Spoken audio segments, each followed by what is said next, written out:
সুপ্রিয় শিক্ষার্থীবৃন্দ, কেমন আছো সবাই? ভালো, আমি ভালো আছি। আমাদের কোভিড-19 এর কারণে আমাদের শিক্ষা ব্যবস্থা বিঘ্ন সৃষ্টি হয়েছে। তাই তোমাদের বিশেষ সুবিধার্থে আমি প্রতিদিন তোমাদের জন্য একটি ক্লাস নিব। আশা করি সবাই তোমরা ক্লাসটা ফলো করবে এবং সবাই নোট করে নিবে। যারা বিদ্যালয়ে আসতে পারতেছো না তাদের জন্য বিশেষ ব্যবস্থায় নেওয়া হয়েছে। প্রকৃতির সাথে যুদ্ধ করে আমাদেরকেও বাঁচতে হবে। শিক্ষা ব্যবস্থা তার থেমে থাকতে পারে না, যে জন্য আমরা বিশেষ ব্যবস্থা আমাদের ক্লাস চালিয়ে নেওয়ার চেষ্টা করছি। আশা করি তোমরা সবাই ক্লাসে অংশগ্রহণ করবে। আজকে আমি নবম শ্রেণীর 9.1 পাঠ নিয়ে একটি তোমাদের ক্লাস নিব।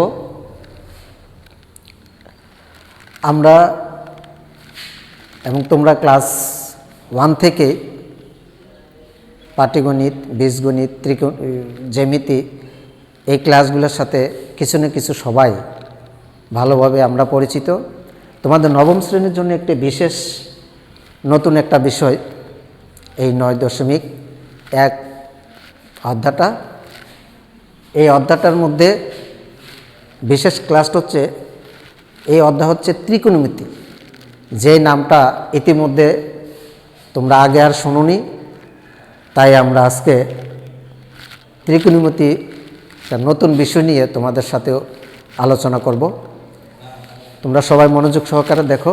তাহলে আজকে আমাদের পাঠের বিষয় ত্রিকোণমিতি।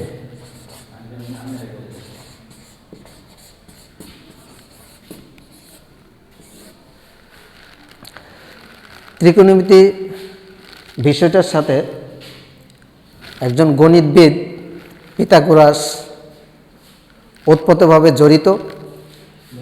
তিনি একটি ত্রিভুজের মাধ্যমে খুব সুন্দরভাবে এই অধ্যায়ের সূত্রগুলো উপস্থাপন করেছেন। আমরা দেখি সেই ত্রিভুজের মাধ্যমে আমরা কিভাবে সূত্রগুলো বের করতে পারি।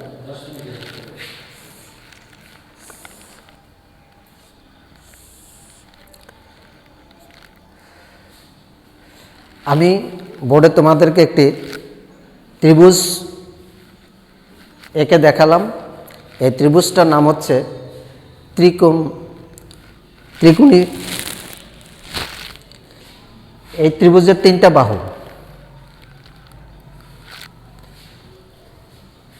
বাহু 3টা। এই বাহুটার নাম লম্ব, এই বাহুটার নাম হচ্ছে ভূমি, এই বাহুটা হচ্ছে অতিভুজ।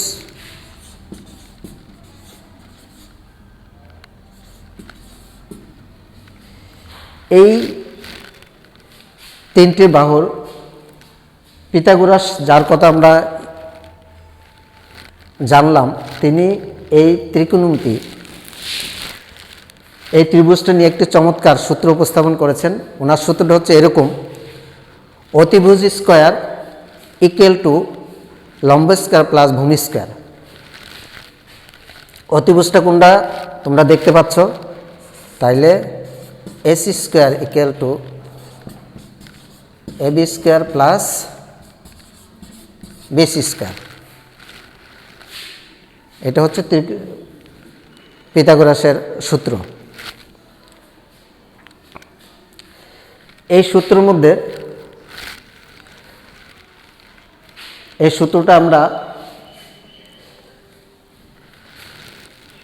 ত্রিকোণমিতির কতগুলো নতুন শব্দের সাথে আমরা আরও পরিচিত হব। সাইন, কস, ট্যান, স্যাক, কোসেক, কট।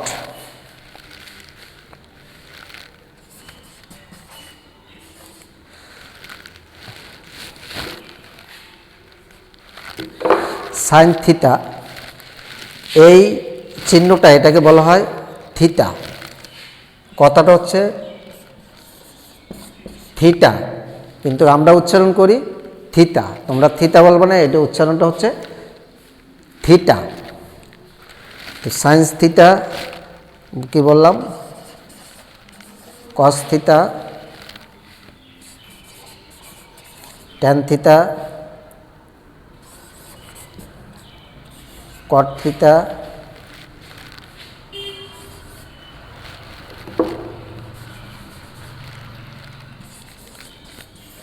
সেক থিটা, কোসেক থিটা। এই 6টা শব্দ আমরা আজকে নতুন শিখব। Sine theta, cos theta, tan theta, cot theta, sec theta, cosec theta. এগুলোর নিয়েই আমাদের বিশেষ করে সূত্রগুলো আমরা বের করব।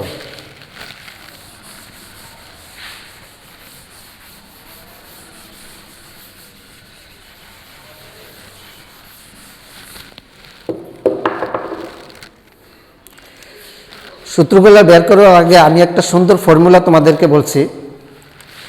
সাইন, এটার জন্য আমরা একটা বাংলা শব্দ মনে রাখব।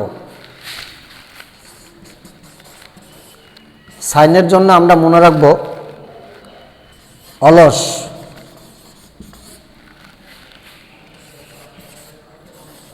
কস থিটা, এর জন্য মনে রাখবো আমরা অভুল।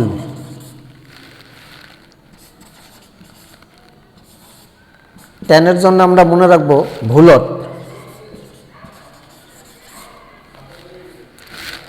তাহলে শিক্ষার্থীরা, সাইন থিটা এটার জন্য আমরা কোন কথাটা মনে রাখবো, অলস। কস, এর জন্য আমরা কি মনে রাখবো, অভুল। ট্যান, এর জন্য কি মনে রাখতে পারি আমরা, ভুলট। সাথে সাথে আমরা প্রত্যেকটা লাস্টের শব্দটা আমরা কেটে দেব।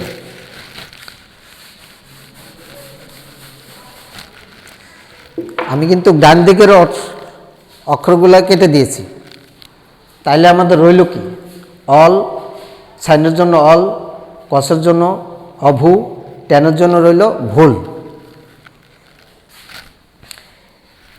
আমরা ডান দিক থেকে কিন্তু আমরা পড়ব, তাইলে সাইন থিটার একটা সূত্র দাঁড়ায় যাবে। আমরা যদি ডান দিক থেকে আলোচনা করি, যেমন আমি তোমাদেরকে যদি প্রশ্ন করা হয় যে সাইন থিটার সূত্রটা বলো বাহুভেদে, তখন তোমরা বলতে পারো লম্ব বাই অতিভুজ। ল দিয়া লম্ব, অ দিয়া অতিভুজ। তাহলে আমরা কি লিখতে পারি, লম্ব বাই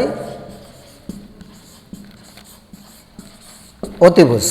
লম্ব বাই অতিভুজ, সাইন থিটার সূত্র হচ্ছে লম্ব বাই অতিভুজ।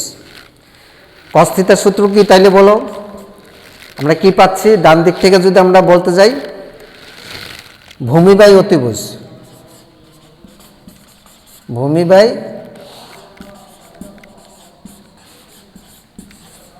ভূমি বাই অতিভুজ। এখন ট্যান থিটার জন্য আমরা কি বলে দেখতে পারি, লম্ব বাই ভূমি।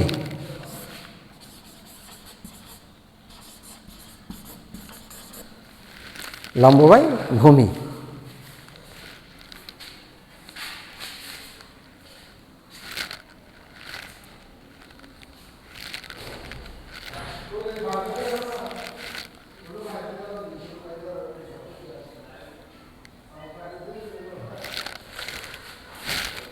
তাহলে 3টা শিখলাম। আমি কিন্তু তোমরা ইতিপূর্বে লক্ষ্য করেছো, আমি কিন্তু 6টা ইংরেজি শব্দ লিখেছিলাম। সাইন, কস, ট্যান, আরও 3টা, স্যাক, কোসেক আর কট। ওই 3টাও আমরা এই 3টার মাধ্যমে আমরা আবার পেতে পারি। তার আগে আমরা জেনে নেই সাইনের বিপরীত। সাইনের বিপরীত শব্দটা হচ্ছে কোসেক। কসের বিপরীত শব্দটা হচ্ছে স্যাক। ট্যানের বিপরীত শব্দ হচ্ছে কট। তাহলেও আমরা ওইগুলা লিখি।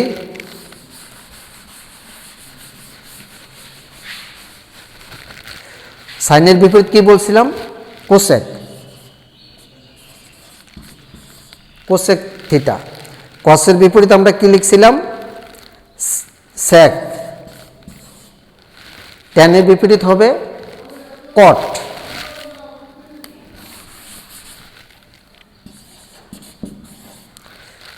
এটা আমরা মনে রাখতে হবে। তাহলে সাইন থিতার বিপরীত কি হবে? কোসেক থিতা। কস থিতার বিপরীত হচ্ছে সেক থিতা। ট্যান থিতার বিপরীত কট থিতা। তাহলে ইতিপূর্বে আমরা সাইনের যে বাহুভেদের সূত্রটা পেয়েছিলাম লম্ব বাই অতিভুজ, তাহলে এখন কি দাঁড়াচ্ছে? যেহেতু এখন আমরা এটা মুছি,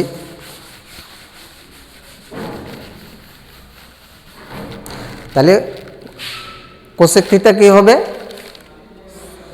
সাইনের বিপরীত অতিভুজ বাই লম্ব।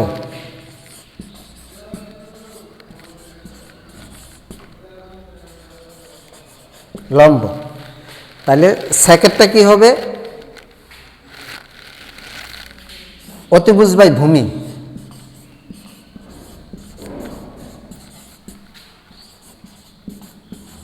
অতিভুজ বাই ভূমি হবে। কটেরটা কি হবে? ট্যানের বিপরীত। তাহলে ট্যান ছিল লম্ব বাই ভূমি, তাহলে কটের বিপরীত কট হবে ভূমি বাই লম্ব।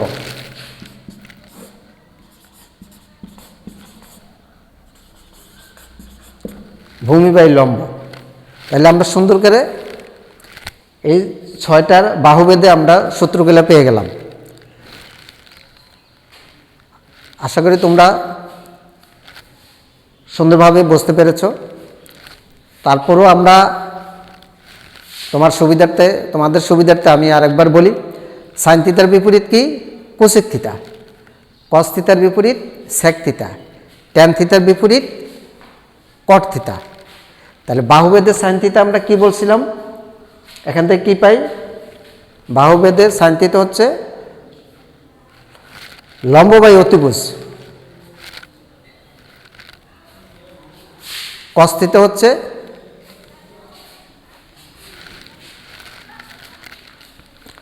ভূমি বাই অতিভুজ। ট্যান থিতা লম্ব বাই ভূমি। ওইটার থেকে আমরা এটা শিখতে আর আমাদের বেশি পরিশ্রম হবে না, যেহেতু ওদের বিপরীত শব্দগুলো আমরা ইতিপূর্বে জেনেছি। তাইলে কোসেক থিতা হবে অতিভুজ বাই সাইনের বিপরীত লম্ব। সেক থিতা কসের বিপরীতটা হবে, সেটা হচ্ছে অতিভুজ বাই ভূমি। ট্যানের বিপরীতটা ছিল আমাদের লম্ব বাই ভূমি, এখন কটেরটা হবে যেহেতু ট্যানের বিপরীত কট, তাইলে হবে কি? ভূমি বাই লম্ব। আগামী ক্লাসে তাহলে আমরা আজকে যতটুকু তোমাদেরকে আমি বোঝানোর চেষ্টা করেছি, আশা করি তোমরা আরও যদি আমার ক্লাসটা দেখা এবং বাড়িতে এটা নিয়ে একটু নিজেদের প্র্যাকটিস করো, অবশ্যই তোমরা পারবা। তাহলে এই ত্রিকোণমিতির উপরে আগামী ক্লাসে আমরা কিছু সমাধান করার চেষ্টা করব। তা আশা করি সবাই ভালো থাকবে, সুস্থ থাকবে। এই বলে আমি তোমাদের থেকে আজকে বিদায় নিচ্ছি। আল্লাহ হাফেজ।